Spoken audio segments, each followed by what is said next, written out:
À la mort de mon père, l'un des anciens travailleurs de M. Michaud m'a donné une terre que l'on a cultivée pour nourrir notre famille de 8 enfants et une veuve. Mais après cela, la douleur que nous avons construite pour valoriser cette terre, pour la mettre correctement en valeur, nos efforts ont été vraiment vains.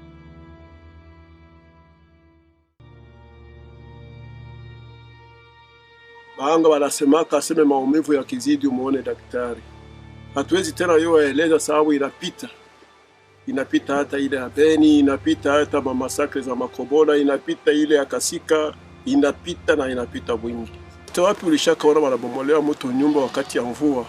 Nilianza ile nyumba na ijenga ilia peut-être 15 ans ndio nikaijaza. Sasa nitaanzia tena wapi na nitaishia wapi? Sie tulivotea baba yetu Kabila, lakini sasa tukuwazia kama atatutesa sasa hivi tunakia tunyang'anya maparsele, mashamba zetu zote kule ndio zinabaki. Boba bwana yetu habana kazi. Hatujue tutafanya nini, tulishateseka. Kwa ile bulongo ya batate yetu, na shetu na tutaitika damu yetu imwangike, hatuwezi itika na sheba tonele mpaka kwa ile niveau.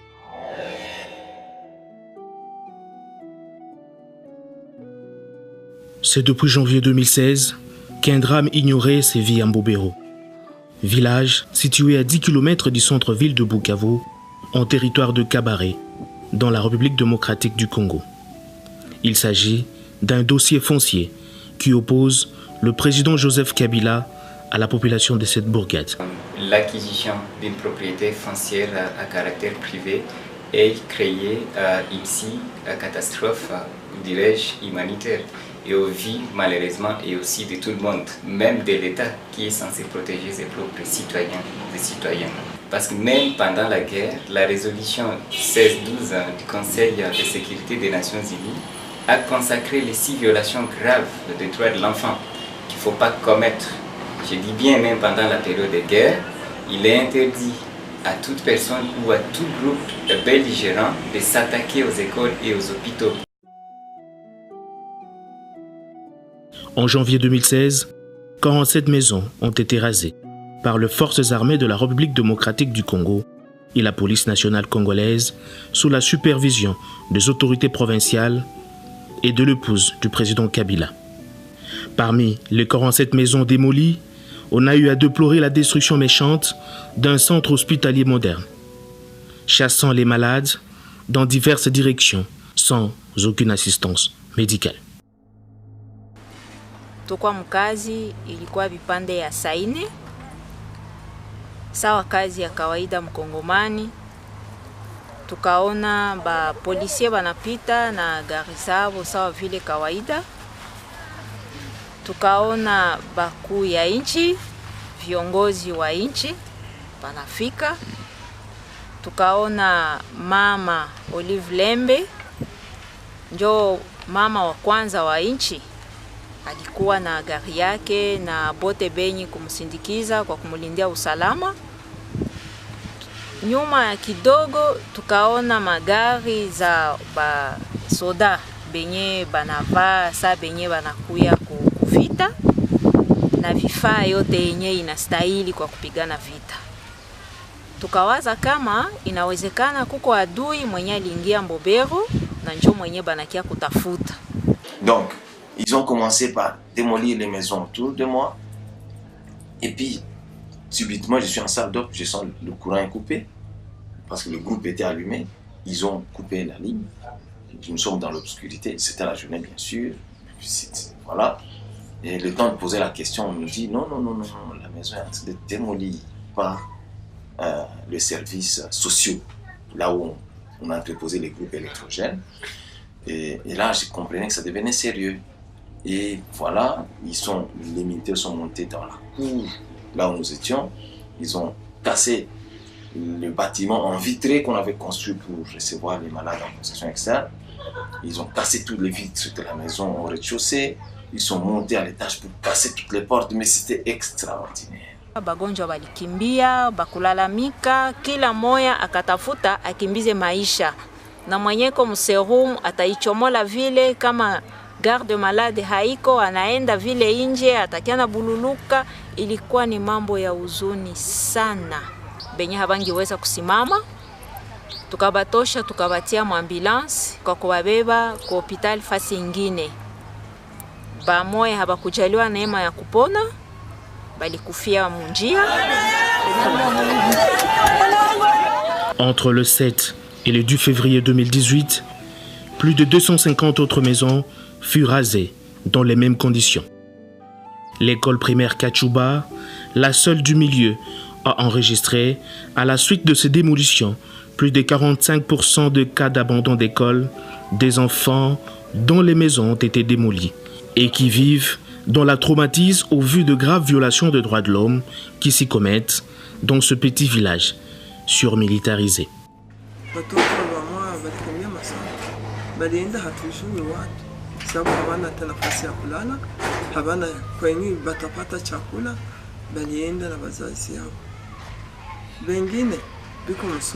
na haliko biko découragé, biko traumatisé, biko tu msoma, lakini hatutumaini kupata alama sawa miaka ingine, sababu watoto biko traumatisé.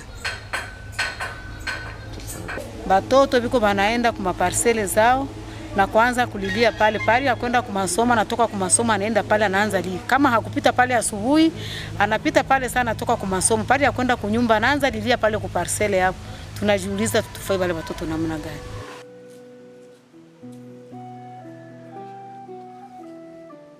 Si on a un centre pour aider les filles qui n'ont pas étudié, les mamans aussi. C'est que je peux me rappeler qu'il y a 3 de mes mamans qui étaient enceintes et qui vivaient à Kachuba. Ils ont eu les maisons démolies et ne viennent plus. Nombreuses de nos filles sont dispersées et ne viennent plus. Alors là, ça nous affecte aussi. Par exemple, la petite Evelyne qui a perdu sa maman, elle venait ici. Quand sa maison était détruite, l'enfant était disparu, on ne savait pas. C'est plus tard qu'on a su qu'elle était pourchassée de sa maison. Alors tout ça, ça nous amène beaucoup de soucis. Et ça donne aussi la conséquence sur notre œuvre d'éducation ici en Europe. Plus de 2500 personnes, dont de nombreux enfants, vivent aujourd'hui dans des conditions difficiles. Et pire encore, sans la moindre assistance. Wakati alinunulia nani? Na kama alinunua alikuta watu hawakwake ndani. Na kama walikuwa ndani, eske aliuliza walifikaka mole na mona gani? Jo ile nilikwambia ya cœur d'un parent. Ila fali basi kwanza ukinunua hata uko tu particulier, utauliza hawa watu ebiko humu ndani aliingia kwa umwai. Na utaongea na habiko bilulu.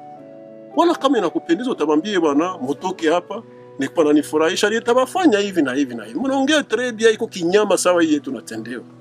Mimi yangu kwanza yenyiko cadastre coutumière. Le cadastre yangu ilipita mno 1996. Tu t'imagines mtu wa 2013 akiniambia yeye ndio anakuwa ya endroit par rapport à 1996. Sijue kwa nafasi nyingine kuendeza enda juu baba tate alikuwa pale, baba alikuwa pale, bananiacha mie, sijue nafasi nyingine kuendeza enda kwa leo, lakini tunapata ile shida, ile 227 maisons banaibomola, banasema banatuambia ni rahisi. Dès le début, on nous avait demandé de donner nos documents cadastraux au gouvernorat. Nous les avons remis à main propre au directeur de cabinet du gouverneur. Nous citons le professeur Mugambo. Il les a gardés depuis 2012 et on ne savait pas que c'était une ruse pour chercher à faire un faux document antérieur au nôtre parce qu'eux sont venus nous ont rencontrés là. Notre histoire là, c'est une histoire de violations graves des droits de l'homme. D'abord parce que tunabakia tulishangaika na batoto miezi 3 hii tuko tunalala nje tunateseka. Basoda tukipima kwenda hata kuchuma sombe kule banatukimbiza. Ndio hivi she tulishateseka, tunasumbuka, tuko tunalala njala kila siku, hatujue tufanye nini. Mpaka leo tuko nalala nje. Leo ni kuhangaika tu. Kuhangaika kabisa. Hatuna shamba maana ni Mungu tu basi. Tutimagine ulikuwa na jamaa pamoja. Na wakati aka kachumba kadogo kemi napanga hapa, sitaweza kubakia mule ndani na jamaa. Bibi naye anaenda tafuta ingine fasi kwenye ataketi, na pale naye anabakia pale na jamaa. Na hakuna mtu mwenye anaona mwenjake tele, c'est-à-dire nyumba haiko. Même au niveau du couple, on trouve, parce que les familles d'accueil n'ont pas assez d'espace. Et malheureusement, les mêmes familles sont aussi visées parce que c'est aux alentours même de la première démolition, la deuxième. Alors, socialement, on ne trouve plus même comment trouver à manger parce que les champs sont séquestrés.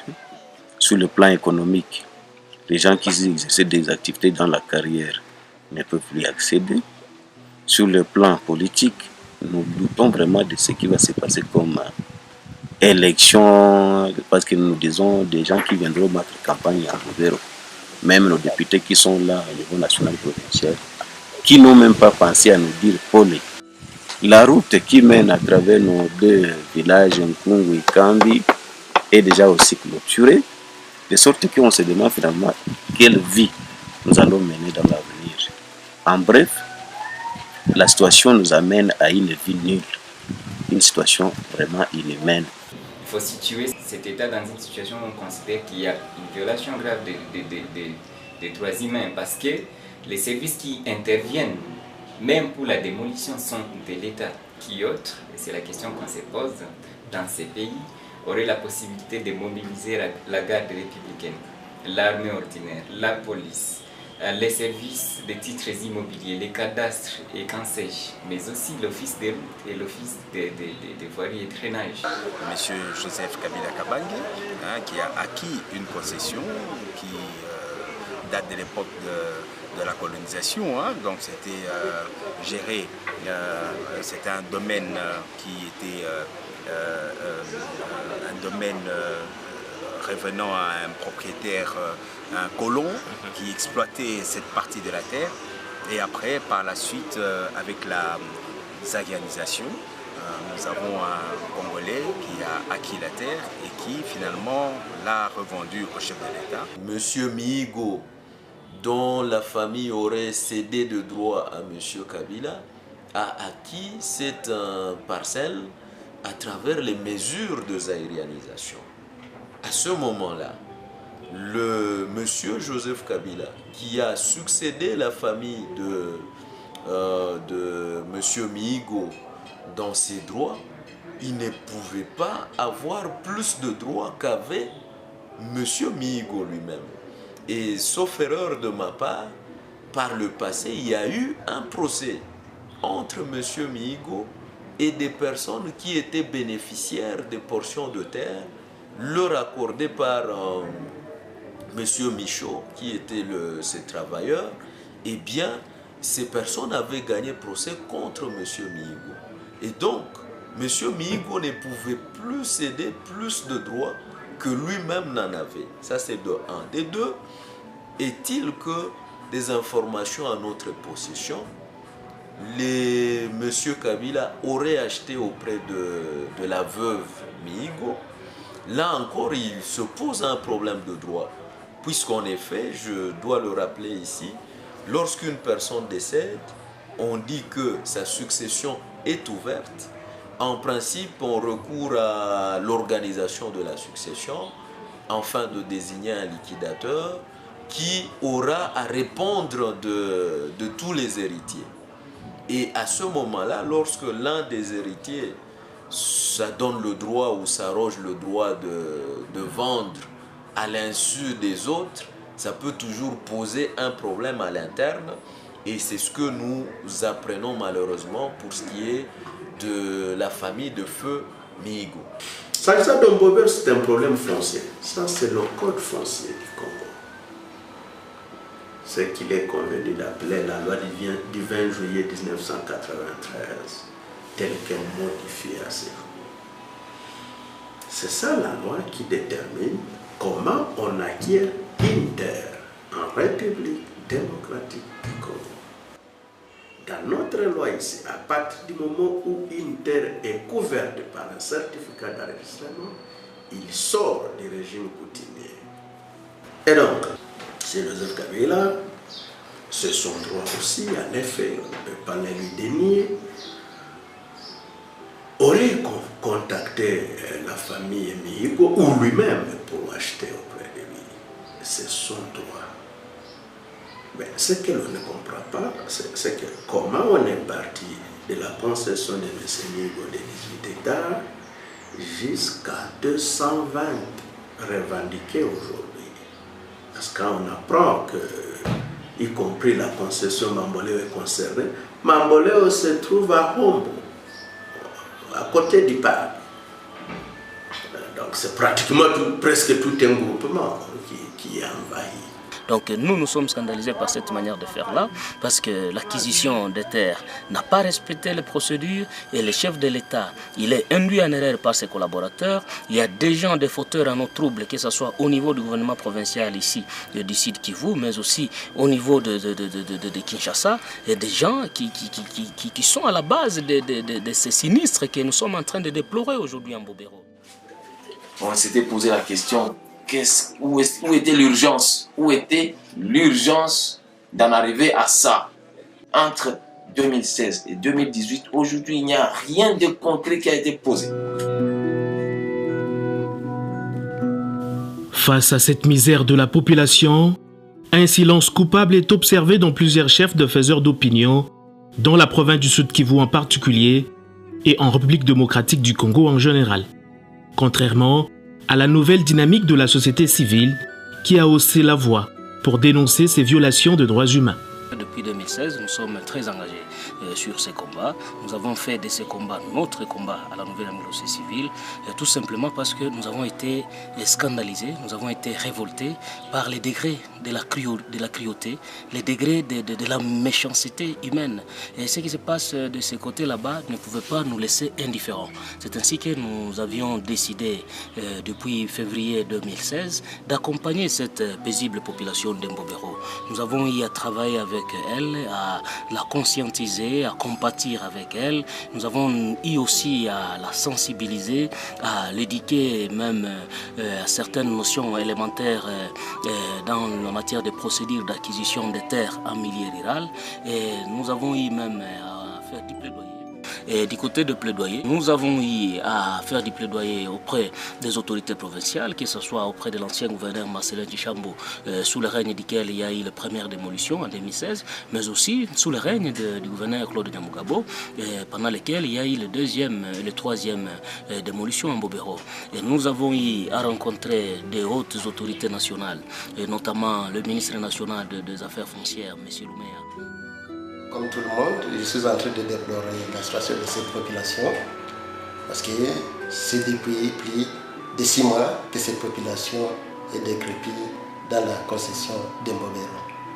Et là, moi, je suis en train de me dire, est-ce qu'il faut continuer à rester comme ça, en train de regarder? Mais je crois que le chef de l'État qui nous écoute, il est élu comme nous autres. C'est notre chef de l'État qui nous a dit, et cette population est parmi la population qui avait élu le chef de l'État. Moi, je pense qu'il est en train de voir, il va chercher les solutions concernant cette population-là. Même le collège Sainte-Anne et l'épée Kachouba seraient sous menace de démolition. Moi, je pense que cette planète que Dieu nous a donnée appartient à tous les êtres humains que nous sommes. Et nous avons le droit du fait d'y être nés, de vivre dignement, et nous avons aussi le devoir de permettre aux autres de vivre dignement. Bien sûr, il y a le droit de propriété, mais ce droit s'arrête sur le seuil du droit des autres à vivre. Mais c'est regrettable aussi en même temps parce que ça crée des frustrations dans les chefs de certains acteurs, des défenseurs des droits humains qui ont pris le courage pour dénoncer cet état de choses et qui se retrouvent aujourd'hui sur des situations de menaces et d'intimidation, qui sont obligés même de quitter le pays.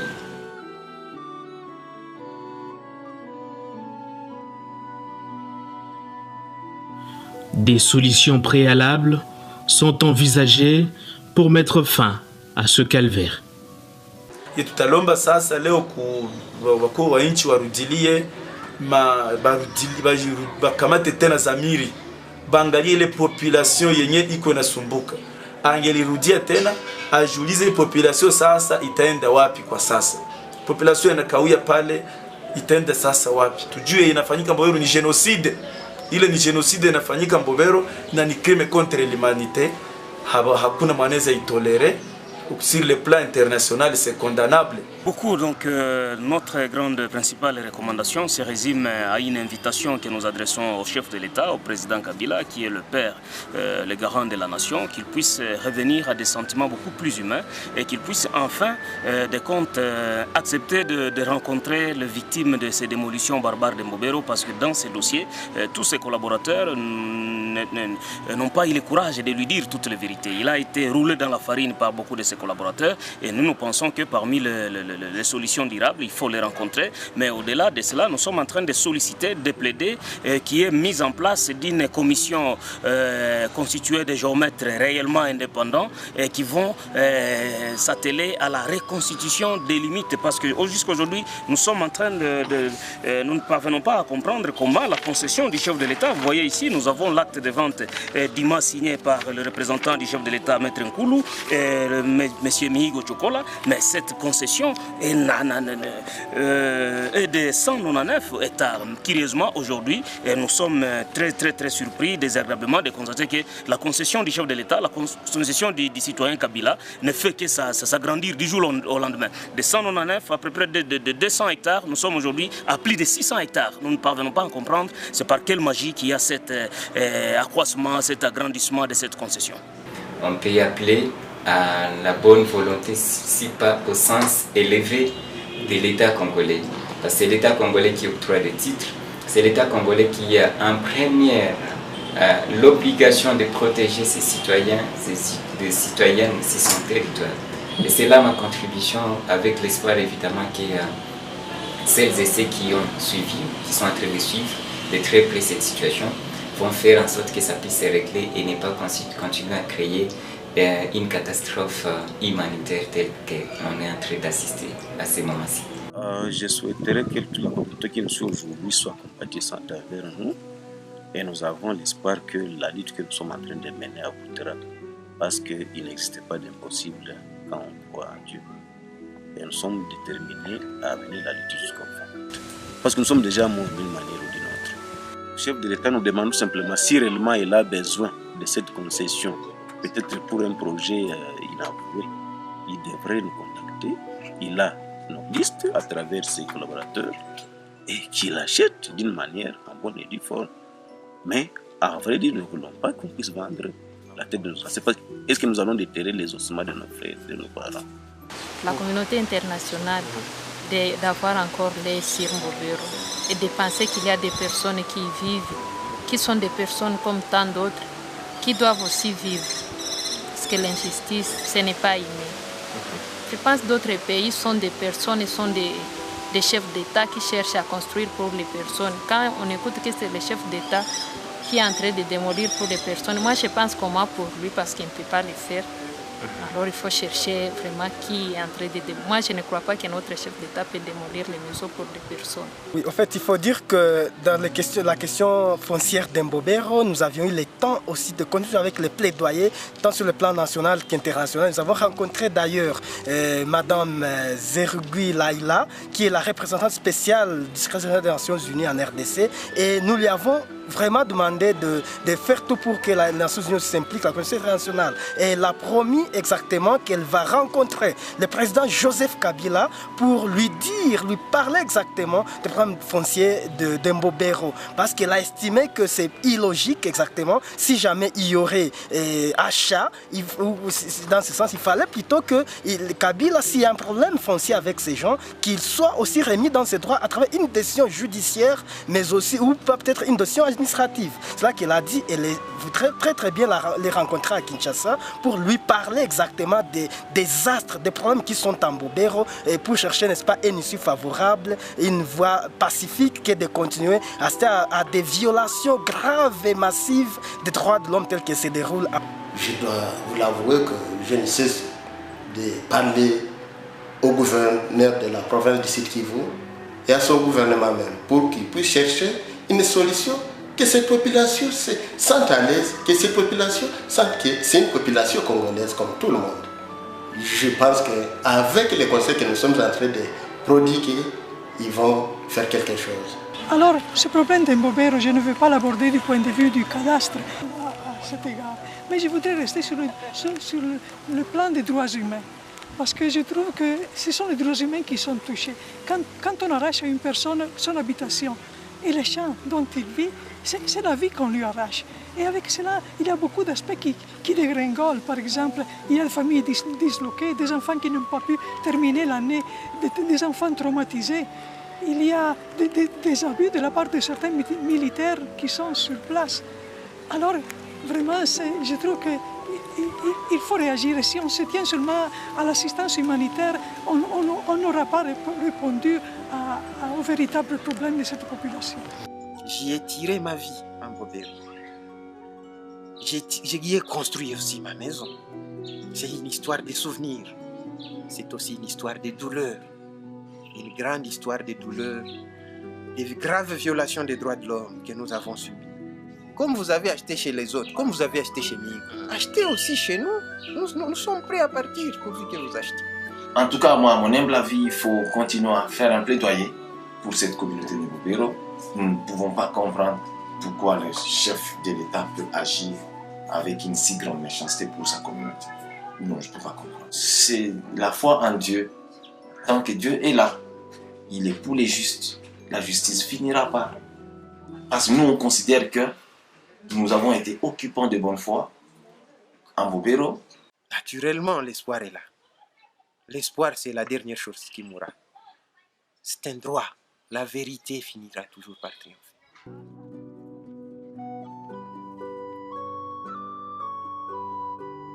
L'espoir d'être un jour remis dans leurs droits n'est pas perdu pour cette population de Mbobero.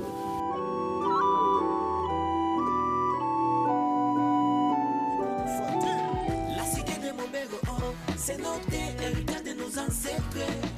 La cité de Mbobero, c'est notre, on ne peut plus la céder. Nous disons non. Non. I dream that you get down.